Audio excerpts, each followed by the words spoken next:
Yan, good morning. Kita natin kondisyon ni Topak at saka ni Ivan. Ayan, tingnan natin ang katawan. Maganda dito na. Bale, hindi na natin ito medyo pinataba. Malapit pa lang naman. Sasali nga natin to sa fundraise kaya kinokondisyon natin mabuti to. Ayan. Ayan yung pakpak ni Topak. Mukhang barako nga to si Topak. Ayan o. Hindi pa siya ganong mataba. Ayan. Tamang-tama lang. Para hindi mahirapan lumipad. Galit yan. Tingnan nyo. Nagalit na naman. Topak yan. Si Ivan mukhang barako din. Ayan.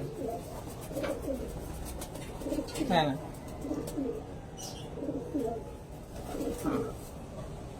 Ayan, magaganda na yung katawan niya. May mga muscle na. Ano? Kulay pink. Ayan. Hindi na natin masyado pinataba. Lapit pa lang naman. Mga 160 km pa lang naman yun. Kaya, saka na natin ito full condition pag 200 plus na. Yan. Saka yan, mga supplements lang muna. Yan.